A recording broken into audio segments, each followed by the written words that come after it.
Welcome to another edition of Around with Randall, your weekly podcast on making your nonprofit more effective for your community. And here is your host, the CEO and founder of Hallett Philanthropy, Randall Hallett. I'm honored that you've taken a few minutes of your time to join me, Randall, on this edition of Around with Randall. Today, I want to spend a little bit of time figuring out about this concept of doing the right thing, even though it doesn't bring you the immediate result that maybe everyone else is thinking about.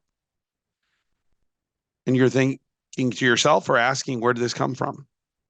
It came from my daughter, my 7-year-old daughter. At school, they have the book fair where they come in and they sell books. And in our house, books are a big deal. We do a lot of books. And there was a particular book that my daughter wanted, Diary of a Pug. I can't tell you any more than that other than sitting and reading with her. And this was the latest edition, number 7, that she didn't have. And she's a pretty good little reader in first grade. But we emphasize that there's good things to read and bad things to read, fun things to read, and some things you have to read. And this is one of her fun things. So we try to embrace that and endorse that. So they went to the book fair at the school, where I think the school gets a cut of the sales of books and all the other quote unquote junk that my wife seems to complain about a lot because it seems to come home with the books, which we don't understand why, but that's another story for another day. But they didn't have this particular edition of Diary of a Pug. And we're used to having books and getting books. And so the question became from my daughter in her own mind, do I get something now and walk out with something I may not want, or is there another option? And she actually brought that to my wife and said, I don't want any of these books. I want that book. Now, a 7-year-old's perspective doesn't understand that there's things like Amazon and Walmart, and in our case, the great family-based bookstore just down the street from our house. And Mary Lynn and she chatted and came to the conclusion, why don't we go over there, which is basically on the way home from the grade school where we live close, and see if they have the book. And they did. And that book was waiting when I got home right next to her plate at the dinner table so she could show me that she got the book that she wanted. And I asked her, well, are you glad that you didn't sacrifice, that you waited, that you really got what you wanted? And she said yes. And there was a real genuine smile and look of joy in her eyes. I thought a lot about that moment and the fact that I was really proud of her for working with her mom in waiting for what was right, and then started thinking about all the ways in which, as an industry, and I would say not just in the nonprofit charity space, just in life, we settle in many ways for what might be a part of what we want, but not all of what we want, and that we aren't patient enough. And then I come back to, and you've probably heard me talk about this, what I was brought up with from my mom and dad, is that the best things in life are worth waiting for. The most important, your relationships with those that you love in terms of choice, spouse, significant other, the investment of time you put into your family. The best things in life, those are big.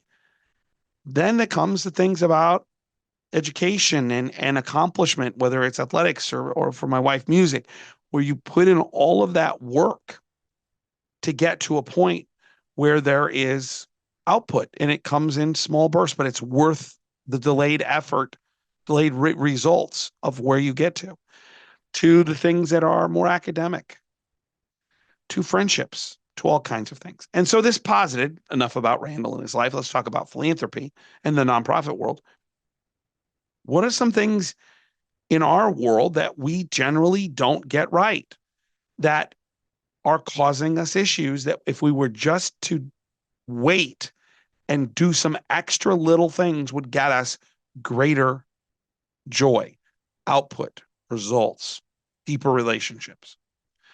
So there's a couple things that come with this. I think the world is too much built on instant gratification that comes from technology that has sped everything up where we expect things more immediately. We're not patient. Number two, I think that's led to more turnover. We always think the grass is always greener somewhere else because we need that joy right now. We're not willing to fight to get to what we want to get to. So we think it's better over there. Generally, it's not.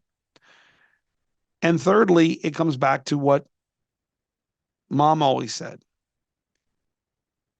do the hard things, do the small things, do the right things. And the funny thing is, they all end up being the same thing. And they usually don't, that thing, that what you need to do usually isn't just based on simplicity and quickness. So, where are some areas where we see this as a problem in the nonprofit space? And what can we do about it?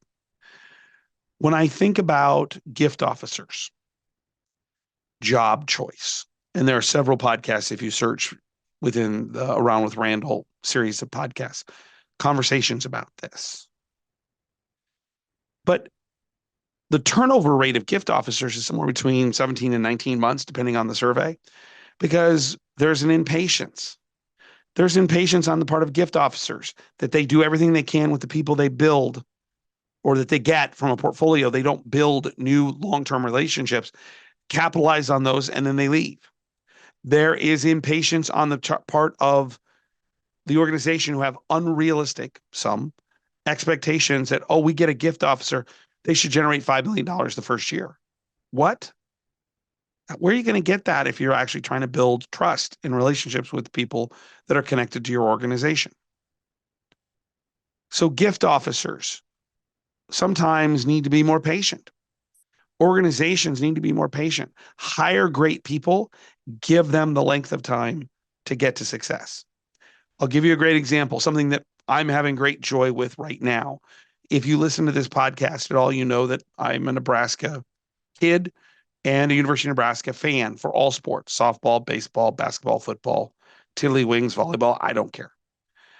And our athletic director, at least at the moment, made a decision to retain the basketball coach, Fred Hoiberg, even though the first 3 years weren't very good. Now, they made changes in the process, but that investment and that patience is proving to be very important because for the first time in many, many years, there is a programmatic shift in that basketball program that can leverage success. And I enjoy watching the team. The same is true with gift officers. If you are just burning through people and not spending some time, and we'll talk about that here in a moment, to get out and see people, what you end up with is transactional relationships that don't last, and thus you run out of people. And the organization becomes impatient when it comes to the ROI. It takes years. I was used to use the average. In the first year, we want the gift officer to produce their salary plus their benefits, kind of add it together as general. If we could aim for that dollar figure. Then the second year would be kind of a 3 or 4 to 1 return on the compensation package. And then by year 3, it's 5 and upwards. I thought that was always fair because that would allow the gift officer to close some gifts, but also allow them to look at it more longitudinally. As a part of that, I want to talk for a second about the idea of cultivation and about qualification. Gift officers in the process aren't patient enough. Well, I made 1 or 2 calls or I sent an email and they didn't respond to me because we don't know this person. We're trying to get new people into our pipeline. I just heard a great story from one of the clients I work with where this gift officer over a 2-month period had 5 to 6 different outreach connection opportunities that she could be responsible for. Calls, email, texts, all very gentle. Would love to chat, have a conversation, would love to get your opinion on some things, talk to you about what we're trying to accomplish. She didn't give up on the 3rd or the 4th or the 5th. And it turned out the 6th outreach, she always just scheduled them in the CRM, turned out to open the door to an incredible opportunity. And it turned out that the other person was incredibly busy with some family things. And they appreciated that there was always a reminder. It wasn't pushy, but they stayed with it. How many of us do those 5, 6, 7 times of outreach, patiently waiting for that meeting? Another gift officer that I work with indicated that she was struggling with the concept of trying to get a hold of someone. And then the first series of conversations was really, really, really not what she thought it would be. It was uncomfortable. It was disconnected, disjointed. And so she finally asked, and it turned out that this person was deaf. And instead of walking away from it, she said, I'd love to come and see you. And she brought one of the sign language interpreters from the hospital with her to help her with the communication. Turns out this person's incredibly wealthy and joyful that they went that extra effort. What is it that we're doing to build trust and relationships that takes time? And what are organizations doing about expectations when we think about gift officers? When we talk about referrals or the pipeline, and particularly with healthcare, I had a client who we have been trying to figure out how to have a conversation with a particular neurosurgeon who we know has incredible results and has incredibly grateful patients, and a clientele or a patient list of people we'd love to be talking with on a regular basis. We started this in September, and we went through all kinds of iterations, and I give her an immense amount of credit. She was patient, and then she finally brought the CMO in and said, look, we're not asking you to drop the hammer and demand he comes in. Is there anything we should know? Excuse me. And eventually brought in a nurse manager who got her the time for an initial conversation about how they might partner together. And in that one meeting, got 12 names of people who said, oh yeah, my patients are so appreciative. Let's go talk. I've got some things I need. And they're approved, but we don't have the money for it. Patience, extra effort, making it easy on the other person. Huge dividends. How about in the thought process of cultivation when we're dealing with someone we know and we try to get a meeting and we send an email, we make a phone call, we don't hear back. And we look at our bosses or supervisors or managers and say, oh, I can't get in to see them. How do you softly, appropriately, respectfully work to find out how to build another opportunity to go have the next conversation? In the same vein is planning these cultivations in meaningful ways so that it's meaningful for the patient or for the donor, for the person you're trying to build a relationship with, not wasting their time. At the end of the day, it should be more about what they need and what they're interested in and the pace at which they're working, with us controlling a little bit of the rhythm of the discussions. The second piece of cultivation that we probably aren't patient enough is ability to think about how to maximize the gift. Do we just want to make it easy on us and ask for $10,000, which they may or may not say yes to? Or are we going to look at a bigger picture and say, how do I get closer to their passion? How do I figure out what they want to do? Which, by the way, takes more time because you're going to ask more questions. You're going to try to pivot into certain conversations based upon what they think is most important. That's an entirely different conversation than, hey, we're here. Hey, let me talk at you. Hey, let me tell you what we're doing. Hey, let me ask you if you can help us with what we need. Versus, tell me about yourself. Tell me what's important to you. Tell me about what's some of the most meaningful things you do or you've been involved with. Could I give you something and let you get your opinion on what we're trying to accomplish? Could I talk to you about what you'd like to do that would be meaningful to you that also helps us? Can I connect you to the people who can help make that happen? That's an entirely different series of questions and a different timeline. And so patience, waiting for the bigger, having the ability to be kind of investing in tomorrow, not just taking for today, can be seen in this idea of cultivation and different options that come. I would tell you there's two more. The first is dealing with objections. So we're kind of in the process of cultivation. If I continue that, moving towards solicitation, and there's an objection. Do we punt or do we pivot? Punting's easy because you can say, oh, they said no. Did they actually say no? Or did they give you a clue as not now, not the right ask, not the right area? You're not the right person to ask. There's conditions, there's challenges. I need some time to think about this. Somebody else has to be involved. There's a difference between no and this isn't quite right. The easy thing would be to back out of the conversation. Oh, it didn't work.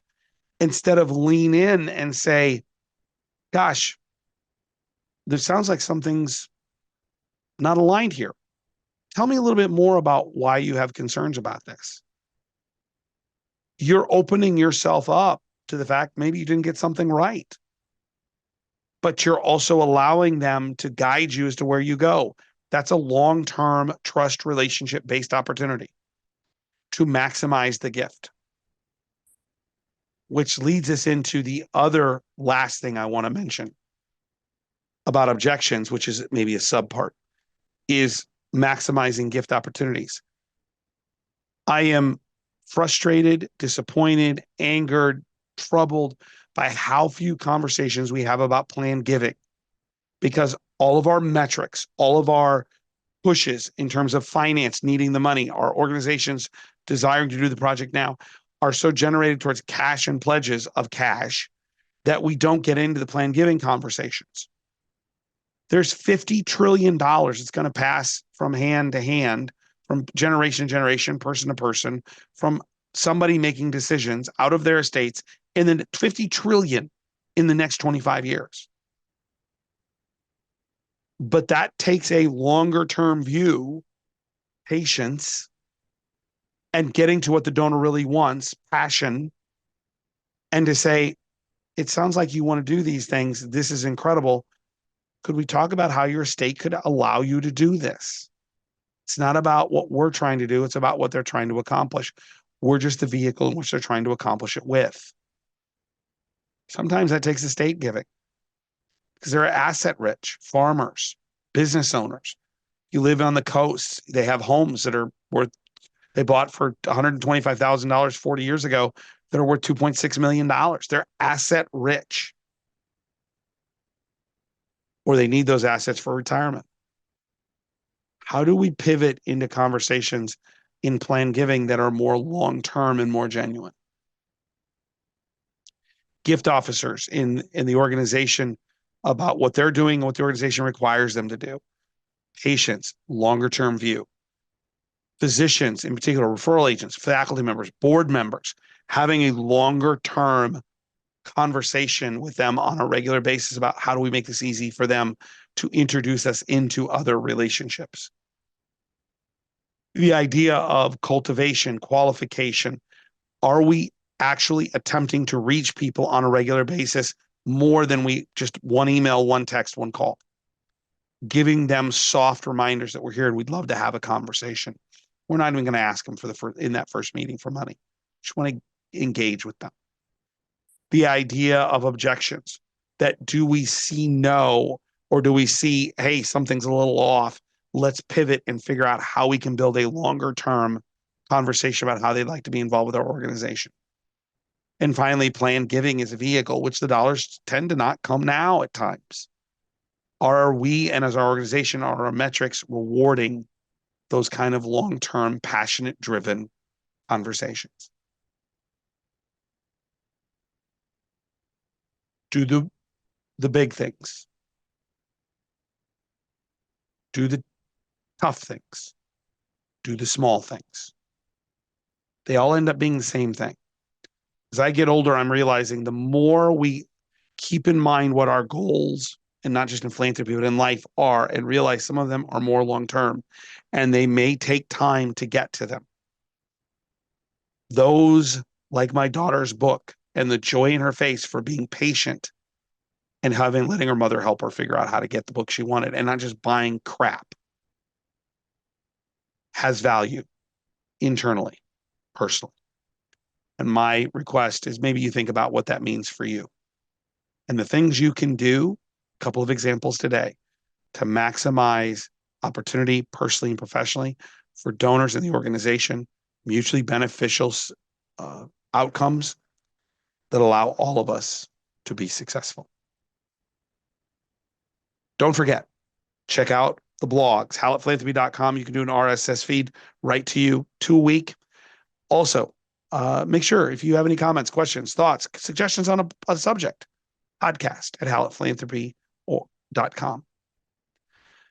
Philanthropy, love of mankind, love of humankind is more and more important.